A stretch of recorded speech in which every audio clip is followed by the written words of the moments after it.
أهلا بكم. هنتكلم النهاردة عن وقت الفراغ وكيفية استغلاله. وقت الفراغ في حياتنا بيهدر دون أن نستفيد منه. كثير من شبابنا بياخد العطلات الرسمية وبيضيعها أمام شاشات التلفاز 24 ساعة أو على النت فترة طويلة جدا من وقته دون أن يمارس هواياته، يمارس الرياضة. الجسم بتاع الإنسان ربنا خلقه عشان الإنسان يستغله استغلال أمثل. خلق له الجسم وخلق له العقل عشان يستغلهم استغلال أمثل. خلق جسم الإنسان عشان الإنسان يمارس الرياضة، يمارس العبادة، يؤدي الأمور اللي ربنا قال له يعملها. الجسم بتاع الإنسان لو الإنسان ما مارسش الحركة العادات بتاعته وتحرك ونزل واشتغل ومارس رياضة وأدى العبادة، جسم الإنسان يضمر.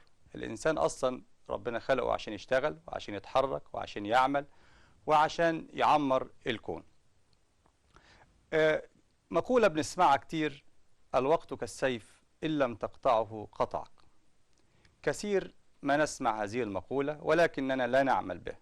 وقت الإنسان هو عمره، كل يوم ينقضي من عمر الإنسان، كل يوم بيعدي على الإنسان عمره بيقل يوم، بيقربه من الآخرة.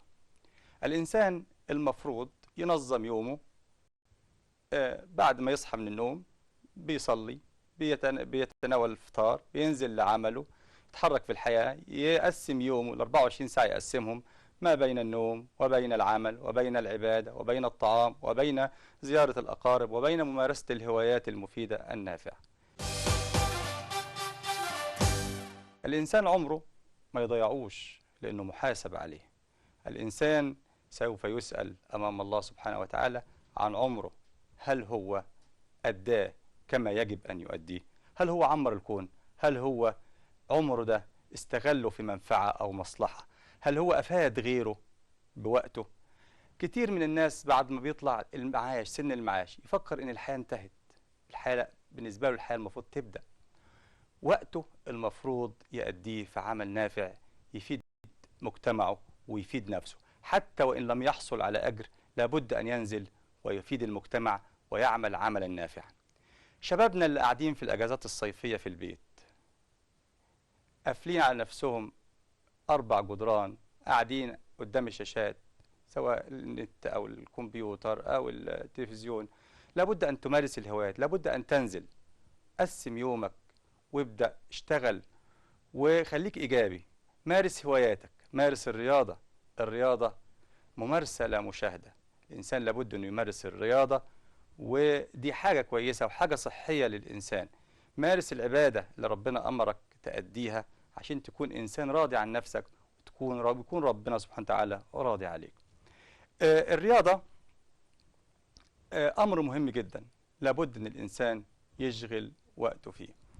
الرسول صلى الله عليه وسلم وكثير من الصحابة وكثير أمرونا أن احنا لابد أن احنا نمارس الرياضة. زي سيدنا عمر بن الخطاب رضي الله عنه قال: علموا أولادكم السباحة والرماية وركوب الخيل. وقت الفراغ هو عمرك، ما تضيعوش هدر، ولابد أنك أنت تستغل الاستغلال الأمثل حتى تكون مفيدا لنفسك وتكون مفيدا لغيرك. وقت الفراغ لابد أن أنت تستغله. احضر ندوات، شارك، احضر محاضرات، انزل، روح مسرح، روح سينما، قابل أصدقائك، زور قرايبك، كن اجتماعيا، شارك في أعمال الخير. انت ومجموعة من جيرانك وأصحابك انزلوا، اعملوا مبادرة، شجروا الشارع اللي انتوا فيه، بيضوا الأماكن اللي انتوا فيها. اعمل حاجة يكون لك بيها ثواب عند ربنا وانت تبقى راضي على نفسك انك انت بتقدم عمل كويس وعمل مفيد لك وللمجتمع.